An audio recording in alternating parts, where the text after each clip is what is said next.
الحمد لله سبحان اللہ الحمد لله الذي نزل الفرقان على عبده ليكون للعالمين نذيرا. الحمد لله الذي أنزل على عبده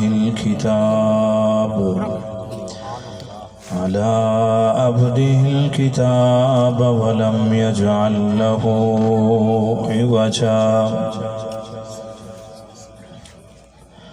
الحمد لله نحمده ونستعينه ونستغفره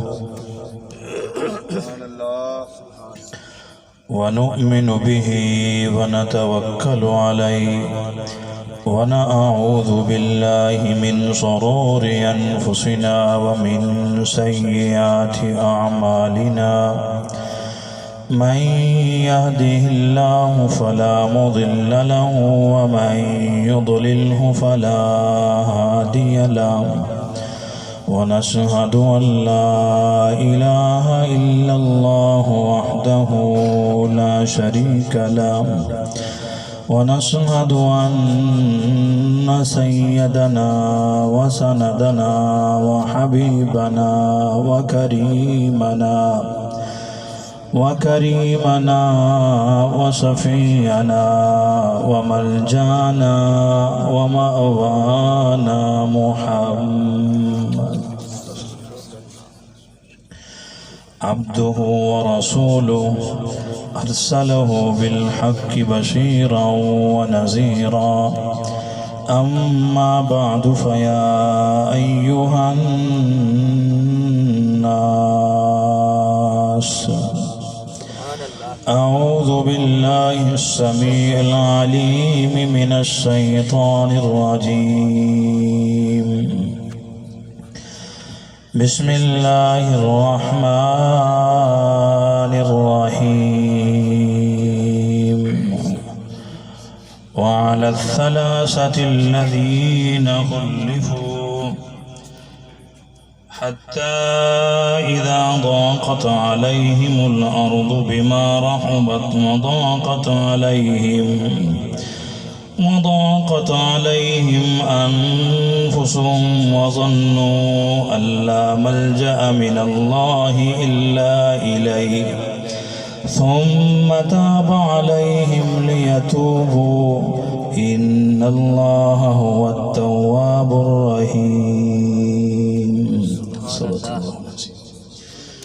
إن الله وملائكته يصلون على النبي يا أيها الذين آمنوا صلوا عليه وسلموا تسليما. درود پاک پڑھیے.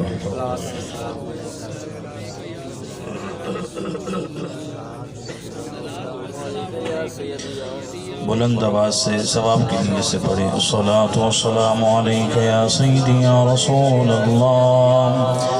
الصلاة والسلام علیک یا سیدی یا محبوب رب العالمین. وعلى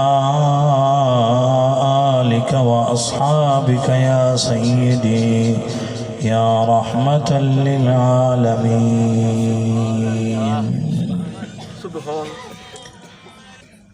اللہ رب العزت کی مختصر حمد و ثنا کے بعد حضور نبی رحمت شفیع امم امام کل ختم الرسول مولا کل آپ حضور علیہ الصلاۃ کے پاک پکیزہ دربار میں ہدیہ درود و سلام عرض کرنے کے بعد انتہائی عزت کے لائق واجب الاحترام محتشم مقتدر علماء کرام ذوی الاحتشام اور عوام اہل سنت، السلام علیکم ورحمۃ اللہ وبرکاتہ.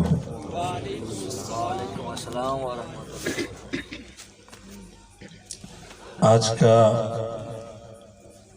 پرخلوص محبتوں بھرا پیار بھرا پروگرام جس میں میں اور آپ حاضر ہیں، برادرم بھائی محمد رفیق صاحب اور ان کے بیٹے برادرم محمد ادریس صاحب، جنہوں نے بڑی محبت کے ساتھ، پیار کے ساتھ اپنے آقا کریم صلی اللہ علیہ وآلہ وسلم کی محفل پاک اپنے گھر میں سجائی ہے۔ میں دعا گو ہوں اس محفل پاک کا صدقہ اللہ تعالیٰ بھائی محمد رفیق صاحب کو صحت والی، عافیت والی، تندرستی والی زندگی عطا فرمائے، اور ان کے بیٹوں نے جو کاوش کی ہے، محنت کی ہے، اللہ تعالیٰ ان کے حلال مال میں مزید برکت عطا فرمائے۔ جو دوست احباب لاہور سے بھائی محمد ادریس صاحب کے دوست احباب تشریف لائے ہیں، بڑی خوشی ہوئی ہے۔ اللہ تعالیٰ ان کا آنا بھی قبول فرمائے، اور آپ سارے دوست احباب گاؤں والے بڑی محبت سے، پیار سے تشریف لائے ہو، ان کی دعوت پہ اللہ تعالیٰ آپ سب کا آنا بھی قبول فرمائے۔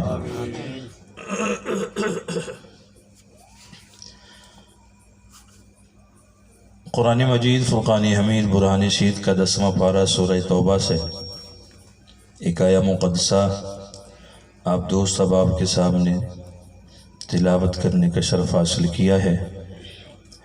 دعا ہے خلاق عالم کے پاک دربار میں اللہ مجھے صحیح کہنے کی توفیق عطا فرمائے۔ انتہائی مختصر وقت میں چند باتیں آپ دوست احباب کی خدمت میں عرض کرنے کا ارادہ رکھتا ہوں۔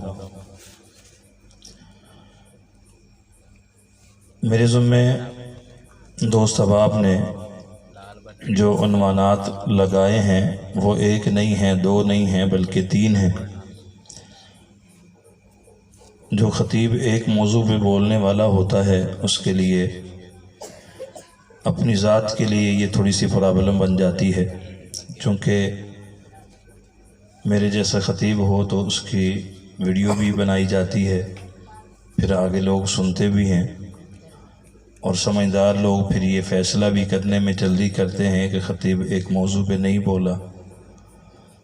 تو اس لیے یہ ضروری ہے کہ جو بھی محفل پاک کروائی جائے اس کو ایک نام دیا جائے، اور جو محفل پاک کا نام ہو اسی نام پہ خطیب بولے، اور عوام الناس کو اتنا ضرور پتہ چل جاتا ہے کہ محفل پاک کا جو نام منشن کیا گیا تھا خطیب نے ہمیں اسی حوالے سے ہی کچھ نہ کچھ سنایا ہے۔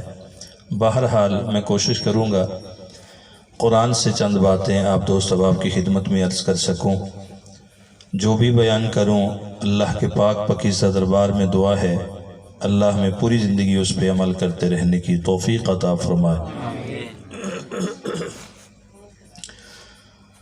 حضور علیہ الصلوۃ کی سیرت طیبہ کے حوالے سے گفتگو کرنے کے لیے آپ کے سامنے حاضر ہوں۔ آج ہمارے معاشرے میں جو کچھ ہم صبح و شام دیکھ رہے ہیں، کسی کی نظروں سے دنیا کا معاملہ اوجھل نہیں ہے۔ گھر گھر کا مسئلہ ہے، ہر گاؤں کا مسئلہ ہے، ہر محلے کا مسئلہ ہے، ہر شہر کا مسئلہ ہے۔ اور پھر جس طرح ہمارے معاشرے میں لوگ دین سے بہت زیادہ دور ہیں، جس مقصد کے لیے میں اور آپ آئے تھے اس مقصد کو میں نے اور آپ نے ہمیشہ کے لیے بلائے ہوا ہے۔ کسی ایک دن بھی ہم نے یہ سوچا نہیں ہے اکیلے میں بیٹھ کے کہ بڑے بڑے دنیا میں آئے ہیں، بڑے بڑے لوگ آئے ہیں، آج ان کا نام و نشان بھی نہیں ملتا، تو انسان اپنی زمین کو ملامت کرنا شروع کرے کہ بندہ مومن آج لوگوں کے اندر ہے زندہ لوگوں میں موجود ہے، کل تجھے ایک اور جگہ پہ بھی جانا پڑے گا اور اس سے تو بچ بھی نہیں سکتا۔ اگر انسان اس چیز پہ غور و فکر کر لے اور اپنے آنے کے مقصد کو سمجھ لے کہ اللہ تعالیٰ نے مجھے تھوڑی دیر کے لیے ایک انٹرچینج پہ اتارا ہے۔ مثال آپ کی خدمت میں عرض کروں، آپ کو سمجھ آ جائے، میرے مجمع میں آپ سے بڑی محبت کرتا ہوں، بڑا پیار کرتا ہوں، بڑی دل لگی ہے میری آپ سے، اور میں چاہوں گا کہ تم جتنے دوست احباب آئے ہو، چاہے تھوڑے آئے ہو، ان کی محبت پہ آئے ہو، ان کی دعوت پہ آئے ہو، آپ میں سے اگر ایک بندہ بھی بات سمجھ لیتا ہے اور اس پہ عمل کر لیتا ہے تو یقیناً میرا بھی فائدہ ہو جائے گا، سننے والے کا بھی فائدہ ہو جائے گا، اور سب سے بڑا فائدہ گھر والوں کا ہو جائے گا۔ اللہ کی رحمتیں ان کے اوپر نازل شروع ہو جائیں گی۔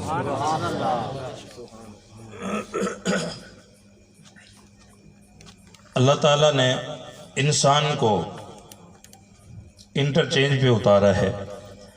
ہم نے لمبا سفر کرنا ہو، یہاں سے کراچی جانا ہو، یہاں سے لاہور جانا ہو، جس گاڑی پہ ہم سفر کرتے ہیں، راستے میں کوئی انٹرچینج آتا ہے تو وہ گاڑی رک جاتی ہے، وہ ہمیں کسی نہ کسی انٹرچینج پہ ریسٹ کرنے کے لیے وہ گاڑی موقع دیتی ہے، ڈرائیور رک جاتا ہے چونکہ لمبا سفر ہوتا ہے۔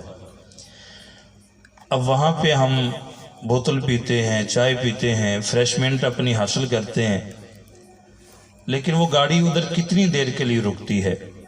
ذرا مجھے آپ بول کے بتائیں گے، گھنٹوں رکتی ہے، ایک دن کے لیے رکتی ہے، یا کتنی دیر کے لیے رکتی ہے؟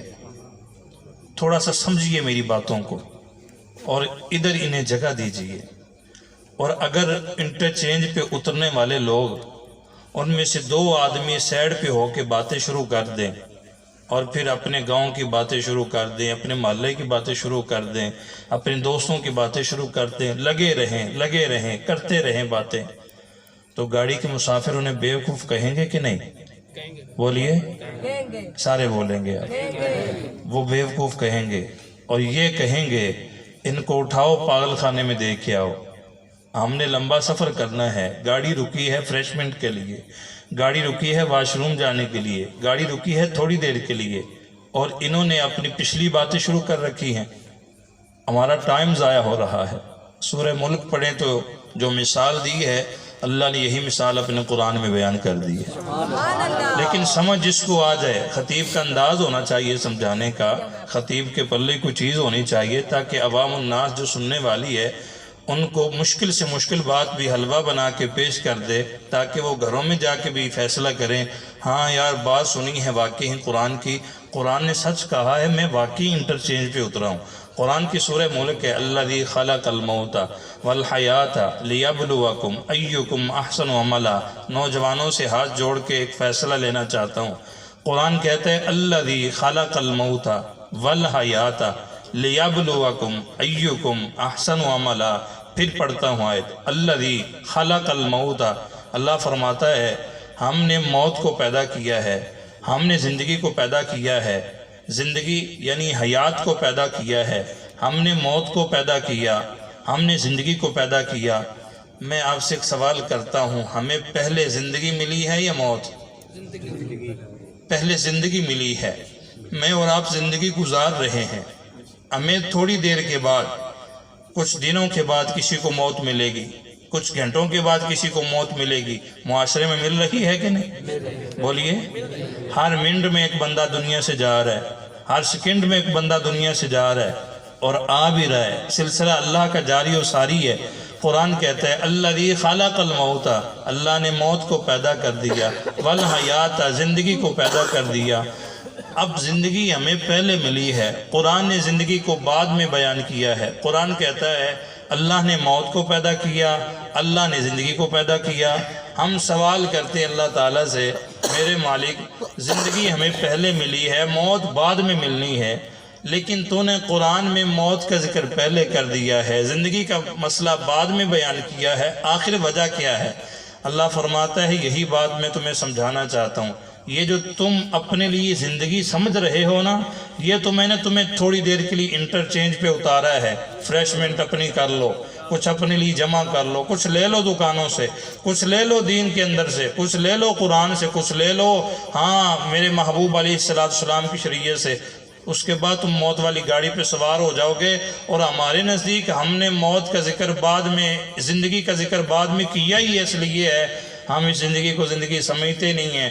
ہمارے نزدیک اصل زندگی ہے ہی وہ جو مرنے کے بعد ملنی ہے۔ ہمارے نزدیک اللہ کیا فرماتا ہے؟ یار کسی ایک دن ہی بیٹھ کے سوچ لو یار، قرآن کی ایک آیت میں نے ابھی سمجھائی، اللہ فرماتے ہیں ہم اس زندگی کو زندگی نہیں سمجھتے، ہمارے نزدیک یہ زندگی زندگی نہیں ہے، ہمارے نزدیک زندگی وہ ہے جو مرنے کے بعد شروع ہونی ہے، اور وہ زندگی جو شروع ہونی ہے ابھی بعد میں، ابھی ہوئی نہیں۔ اس کے لیے تیاری کیا ہے؟ میرے اور آپ کے نامہ مال خالی ہیں، میری اور آپ کی جھولیاں خالی ہیں، گناہوں سے لتھڑے ہوئے ہیں، اور گناہوں سے ہم بھرے ہوئے ہیں، ہمارے نامہ مال سیاہ ہیں، ہمارے پلے نیکیاں کوئی نہیں ہیں، اور ہم صبح و شام گناہ کر کے بھی اپنے سینے پہ ہاتھ مارنے والے لوگ ہیں۔ ہم صبح و شام گناہ کر کے بھی اپنے آپ کو فخر سے اپنا تعارف کروانے والے لوگ ہیں، اور ہم وہ لوگ ہیں کہ اگر ہم تھوڑی دیر کے لیے سوچ لیں نا اپنی آخرت کہ کل میں نے کسی اور جگہ پہ جانا ہے، تو پھر انشاءاللہ گناہ کرنے کو دل نہیں کرے گا۔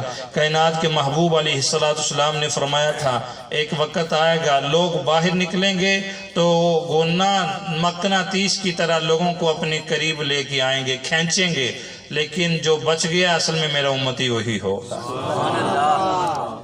تو کیا ہم بچتے ہیں؟ ہمارے نزدیک کون کون سا ایسا گناہ ہے جو نہیں آیا؟ کیا جھوٹ ہمارے نزدیک نہیں آیا؟ کیا جھوٹ ہمارے زندگی میں نہیں آیا؟ کیا جھوٹ ہمارے دنوں میں، ہماری راتوں میں نہیں آیا؟ کیا جھوٹ ہمارے قریب سے گزرا ہے کہ نہیں گزرا؟ کیا جھوٹ نے ہماری زبان کو ایک دن جھوٹا کہلایا ہے کہ نہیں کہلایا؟ مجھے بتائیں، کئی ایسے لوگ ہیں جنہوں نے شراب سے بھی اپنے گلے کو پلیت کیا ہوا ہے، کئی ایسے لوگ ہیں جنہوں نے والدین کے ساتھ زیادتیاں اور ظلم کر کے اپنی زندگی کو پلیت بنایا ہوا ہے، کئی ایسے لوگ ہیں جنہوں نے بہنوں کے حق مار کے صبح و شام ان کو گالیاں دے کے اپنی زندگی کا کھانا خراب کیا ہوا ہے، اور وہ لوگ بھی ہیں، ان میں سے حاجی بھی ہیں، ان میں سے عمرہ کرنے والے بھی ہیں، ان میں سے نمازی بھی ہیں، اور ان میں سے وہ بھی ہیں جو سارا دن باتیں کرتے ہیں، زبان کینچی کی طرح چلتی ہے، لیکن کبھی انہوں نے نہیں سوچا میرے قریب ہر گناہ موجود ہے، میں نے ہر گناہ کیا ہوا ہے، میری زندگی میں سارے گناہ موجود ہے، کبھی ایک دن بھی توفیق ملی ہو چلو یار اللہ کے دربار میں چلتے ہیں۔ اور اللہ کیا فرماتا ہے؟ 5واں پارہ ہے، پڑھ کے دیکھ لیں۔ قرآن کہتا ہے اللہ کے دربار میں جانے سے پہلے ایک کام اور کر، جن کے حق مارے ہیں ان کے پاس جا، جن کو ستایا ہے ان کے پاس جا۔ اللہ کے دربار میں جانے سے پہلے بہنوں کو منا لے، بھائیوں کو منا لے، والدین کو منا لے۔ اللہ کے دربار میں جانے سے پہلے ہمسایوں کو منا لے، محلے والوں کو منا لے۔ اپنی ترسی زبان سے تو نے جو کڑوی ضربیں لگائی ہوئی ہیں ان کو مٹھاس میں تبدیل کر لے۔ جب لوگ تیرے اوپر راضی ہو جائیں گے نا، پھر میرے دربار میں آئے گا، میں کہوں گا میرے بندے وہ راضی تو میں بھی راضی۔ بات کروں گا اگر سمجھ آ جائے تو۔ حضرت سیدنا ابو بکر صدیق رضی اللہ تعالیٰ عنہ، حضرت سیدنا عمر فاروق رضی اللہ تعالیٰ عنہ، صدقے کی اونٹ تقسیم کرنے ہیں۔ کیا بولیں گے؟ سارے بولیں گے۔ صدقے کی اونٹ تقسیم کرنے ہیں، اور اونٹ کثیر تعداد میں ہیں، اور عرب کا یہ رواج تھا کہ لوگ رسیاں گھر سے لے کے جایا کرتے تھے اونٹ لینے کے لیے۔ ایک عورت نے کہہ دیا اپنے خامند کو، غریب تھا، غریب گھرانے بھی دنیا میں موجود ہیں، آج غریب کی دعوت پہ لوگ تھوڑے آتے ہیں، لیکن اگر کوئی امیر محفل کروائے، امیر کی شادی ہو، امیر کے بیٹے کا فنکشن ہو، تو لوگ جن کو دعوت نہیں بھی ہوتی وہ بھی آ کے دیکھتے ہیں کہ بڑا مال ہوگا، بڑی چیز ہوگی، دیکھیں گے، دیکھنے والا ماحول ہوگا۔ لیکن سنو کائنات کے لوگوں، اللہ کے پیارے محبوب علیہ السلام ساری زندگی دعا کرتے رہے، اللہ مجھے غریبوں میں رکھنا۔ میں اکثر ایک جملہ کہتا ہوتا ہوں، جو دیہڑیاں کرنے والے ہیں، جو رکشے چلانے والے ہیں، جو مزدوریاں کرنے والے ہیں، جو لوگوں کی فصلوں میں جا کے جو ہے وہ رمبوں کے ساتھ، داتریوں کے ساتھ کام کرنے والے ہیں، ان کو پریشان نہیں ہونا چاہیے۔ تم تو خوش نصیب لوگ ہو، آج تھوڑا کھا لو، تھوڑا کما لو، گزارا کر لو، اللہ کا شکر ادا کر لو، وقت آنے والا ہے میرے محبوب کیا فرماتے ہیں، میری وہ امت بڑی خوش نصیب ہوگی جن کو اللہ نے تھوڑا دیا ہوگا، ان کا کل حساب ہی تھوڑا ہوگا، ان کا کل حساب ہی تھوڑا ہوگا، وہ شکر ادا کر کے اپنے دن گزاریں۔ مکان کرائے کے مکان میں رہتے ہو، برداشت کر لو، برداشت کر لو، اور اگر اللہ نے اپنا مکان دے دیا ہے، روزی تھوڑی اللہ نے دی ہے، برداشت کر لو، اللہ کا شکر ادا کر لو۔ کائنات کے محبوب علیہ السلام فرماتے ہیں جب اللہ اپنے بندے کو دیتا ہے چاہے وہ تھوڑا ہو، بندہ شکر کے کلمے پڑھتا ہوا بولے، جب کوئی پوچھے بتاؤ کیا حال ہے، الحمدللہ، ماشاءاللہ، تبارک اللہ، بحمدللہ، وہ یہ جملے پڑھے، اللہ فرماتا ہے میرے فرشتوں دیکھو میں نے دیا بھی تھوڑا، میرا بندہ پھر بھی کہہ رہا ہے الحمدللہ، ماشاءاللہ، تبارک اللہ، بحمدللہ، تو جاؤ میں نے اپنے بندے کی زندگی کے سارے گناہوں کے میں نے معاف کر دیا۔ لیکن دوستو یہاں جگہ دینی ہوگی قرآن کی ان باتوں کو، یہ قرآن کی باتیں، یہ میری باتیں نہیں ہیں، نہ آپ کی باتیں ہیں، یا کہیں اور سے میں پکڑ کے لے کے آیا ہوں۔ میں نے آپ کے سامنے آیت پڑھی ہے اپنے موبائل سے نکال کے، چونکہ آیت بڑی تھی اس لیے میں نے کہا غلطی نہ ہو جائے، اوپر دے کے پڑھی ہے تاکہ شک نہ رہے، اور قرآن کی آیت نے بڑا خوبصورت پیغام دیا ہے، بڑا خوبصورت پیغام دیا ہے۔ کائنات کے محبوب علیہ السلام کے دو صحابی ہیں، اور یہ دو صحابی ہیں جن کے نام پورے زمانے کو یاد ہیں، اور یہ دو وہ صحابہ اکرام ہیں جو آج بھی حضور کے ساتھ لیٹے ہوئے ہیں، جو آج بھی اللہ کے پیارے محبوب علیہ السلام کے ساتھ موجود ہیں۔ آپ کی توجہ ہے؟ بولیے، توجہ ہے آپ کی؟ انتہائی توجہ طلب باتیں ہیں، انتہائی توجہ طلب باتیں۔ صدقے کیوں تقسیم کرنے؟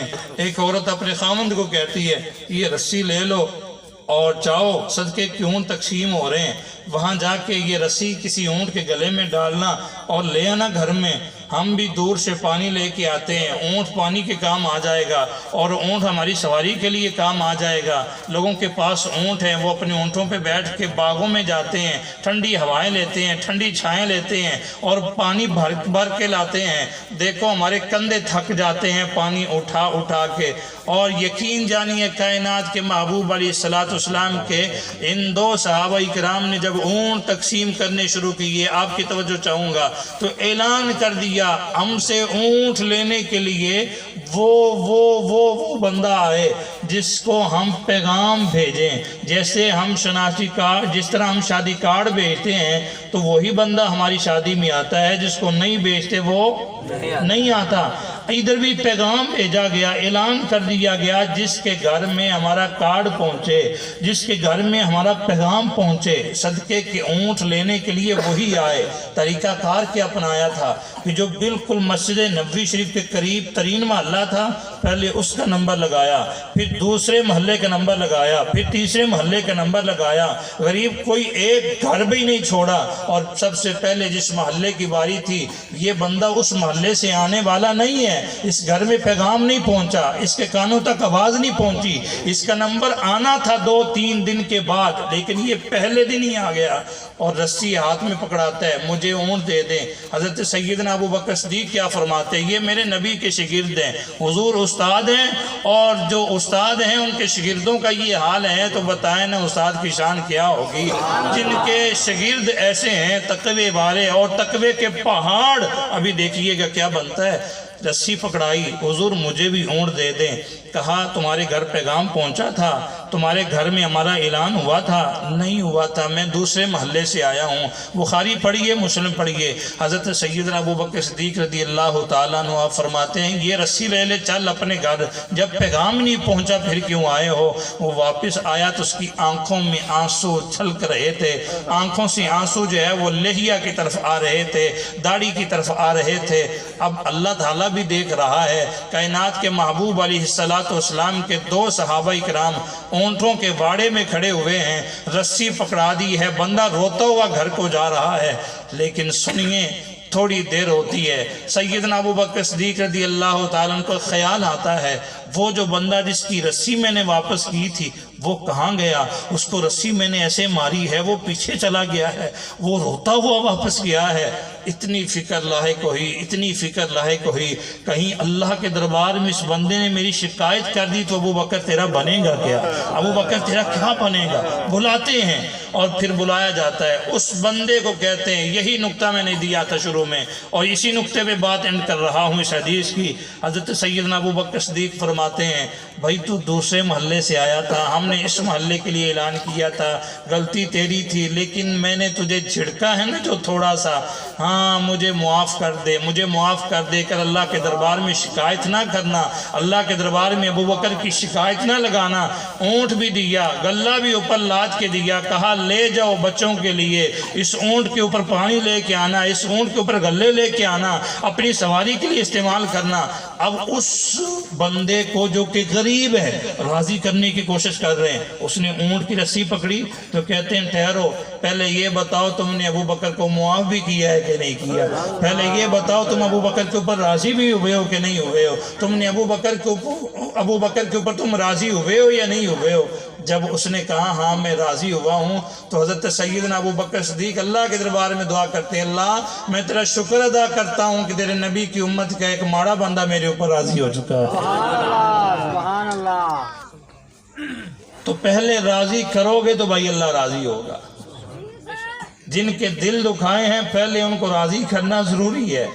یہ آج تک اگر کوئی عالم دین حقیقی معنوں میں عالم دین ہو تو وہ تمہیں یہی بتائے گا، جن کے دل دکھائے جاتے ہیں وہ معاف نہیں کریں گے تو اللہ بھی بولیے۔ لیکن ہمارے معاشرے کے اندر اصول ہی یہ ہے، ہم کہتے ہیں وہ بھی جائے، وہ بھی جائے، وہ بھی جائے، وہ بھی جائے۔ یہاں ہمسایوں کو کیا پوچھنا ہے، محلے والوں کو کیا پوچھنا ہے؟ سکے بھائی سکے بھائیوں کو نہیں پوچھ رہے، سکے بھائی سکی بہنوں کو نہیں پوچھ رہے، رشتے ویران ہو گئے، خون سفید ہو گئے، محبتیں پھیکی پڑ گئی۔ اور آج پھر بھی ہم نماز پڑھنے کے لیے جاتے ہیں، صف اول میں کھڑے ہو کے اللہ اکبر کہتے ہیں۔ کائنات کے محبوب علیہ السلام نے فرمایا تھا، قرآن ہے قرآن، وَإِن خِفْتُمْ قرآن اللہ تُقْسِطُوا فِي الْيَتَامَىٰ فَانكِحُوا مَا طَابَ لَكُم مِّنَ النِّسَاءِ مِنَ النِّسَاءِ مِنَ النِّسَاءِ۔ کائنات کے محبوب علیہ السلام کے سینے اطہر پہ قرآن آتا ہے۔ لوگوں یہی قرآن ہمیں بولیاں بول بول کے بتائے، یہی قرآن ہمیں سمجھائے، یہی قرآن ہمیں صبح بتائے، یہی قرآن ہمیں شام بتائے، لیکن کس کے دل پہ قرآن اثر کرے، کس کے دل پہ قرآن جو ہے اثر لگائے، کس کو قرآن کی سمجھ آئے؟ صحابہ اکرام رضوان اللہ تعالی علیہم اجمعین نے قرآن کی ایک ایک آیت سیکھنے کے لیے 95 کلومیٹر فاصلہ پیدل کیا ہے۔ اور یہ صرف صحابہ کرام نے نہیں کیا، تیرے اور میرے محبوب علیہ السلام نے قرآن پڑھانے کے لیے، قرآن سمجھانے کے لیے، تبلیغ کرنے کے لیے، تبلیغ پہنچانے کے لیے کتنا سفر کیا ہے۔ ایک بات سناؤں گا اور اپنی بات کو آگے چلاؤں گا، سنیے اس بات میں کتنا درد ہے۔ تیرے میرے محبوب علیہ السلام نے تبلیغ کے لیے، قرآن آگے پہنچانے کے لیے، قرآن کہتا ہے نا ہاں بلغوا انی ولو آیا، یہ میرے محبوب علیہ السلام کا فرمان ہے، حضور کی حدیث ہے، بلغوا انی ولو آیا، ہاں تم پہنچاؤ آگے، اگر تمہارے پاس ایک آیت بھی پہنچی ہے تو آگے پہنچاؤ، اپنے پاس نہ رکھو، لوگوں کو بتاؤ قرآن کی آیت یہ کہتی ہے، قرآن کی فلاں آیت یہ کہتی ہے، قرآن کی فلاں آیت یہ کہتی ہے۔ اور قرآن کی ایک آیت ہے فما بلغت رسالتہ، آیت کا آدھا حصہ ہے۔ اللہ کیا فرماتے ہیں میرے محبوب، جو میں نے تیری طرف نازل کیا ہے تو آگے پہنچا دے، آگے پہنچا دے۔ اور پھر کائنات کے محبوب علیہ السلام پہنچانے کے لیے طائف کے بازاروں میں جاتے ہیں، اور تب طائف کے بازاروں میں گئے تو مکے کے اندر رہنے والے لوگ اپنے تھے، برادری کے لوگ تھے، اور سب سے پہلے جس نے حضور کے سر پہ روڑا مارا تھا نا، وہ عام بندہ نہیں تھا، وہ بیگانہ نہیں تھا، وہ حضور کا چچا ابو لہب تھا۔ اب چچوں نے جب سر پہ روڑے مارے، کس کے؟ تیرے اور میرے محبوب علیہ السلام کے سر کے اوپر جب روڑے لگے، خون بہتا ہوا پاؤں کی طرف آیا، اور سیدہ فاطمہ الزہرا رضی اللہ تعالیٰ عنہ میرے محبوب کی شہزادی اپنے ننھے ہاتھوں کے ساتھ میرے محبوب علیہ السلام کے سر کا خون، پاؤں کا خون صاف کیا کرتی تھی۔ بتاؤ تیرے اور میرے نبی نے تیرے لیے، میرے لیے، پوری کائنات کے لیے، امت کے لیے کیا کچھ نہیں کیا؟ اب ادھر حضور 95 کلومیٹر کا سفر کرتے ہیں۔ جاؤ کسی سے پوچھو، مکے سے طائف تک جو سفر ہے وہ پورا 95 کلومیٹر ہے۔ میں آپ سے سوال کرتا ہوں، اگر میں کسی کو کہوں جاؤ 10 کلومیٹر پیدل سفر کرو، تم کہو گے مفتی صاحب سواری کی ضرورت پڑے گی، موٹر سائیکل کی ضرورت پڑے گی، گاڑی کی ضرورت پڑے گی، 10 کلومیٹر سفر ہم پیدل کریں۔ لیکن میرے محبوب نے پیدل سفر کیا 95 کلومیٹر۔ رستے میں بھوک بھی لگی ہے، رستے میں پیاس بھی لگی ہے، لیکن بھوک کو بھی پیچھے چھوڑا، پیاس کو بھی پیچھے چھوڑا، تھکاوٹ کو بھی پیچھے چھوڑا۔ صحابی رسول غلام بن کے ساتھ جا رہے ہیں۔ حضرت زید بن حارثہ رضی اللہ تعالیٰ عنہ عرض کرتے ہیں حضور بھوک ہے، پیاس ہے، جو جملہ تیرے اور میرے نبی نے طائف کے رستے میں بولا ہے 95 کلومیٹر کا پیدل سفر کرتے ہوئے، وہ تیرے سینے پہ لکھنا چاہتا ہوں۔ کائنات کے محبوب نے فرمایا امت کے لیے اپنی بھوک بھی برداشت کر لوں گا، امت کے لیے اپنی بھوک بھی برداشت کر لوں گا، امت کے لیے پیاس بھی برداشت کر لوں گا، امت کے لیے تھکاوٹ بھی برداشت کر لوں گا۔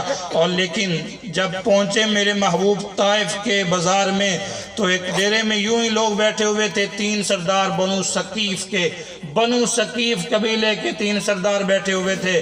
میرے محبوب نے فرمایا تمہیں پتہ ہے میں کون ہوں؟ اب میری طرف دیکھیے گا، تمہیں پتہ ہے میں کون ہوں؟ انہوں نے نہیں کہا کرسی پہ بیٹھ جاؤ، انہوں نے نہیں کہا چارپائی پہ بیٹھ جاؤ، انہوں نے یہ نہیں کہا ہم تمہیں پانی پلاتے ہیں، لمبا سفر کر کے آئے ہو، انہوں نے یہ نہیں کہا ہم تمہیں کھانا کھلاتے ہیں، تم ہمارے مہمان ہو۔ انہوں نے کہا بتاؤ کہاں سے آئے ہو، کیوں آئے ہو؟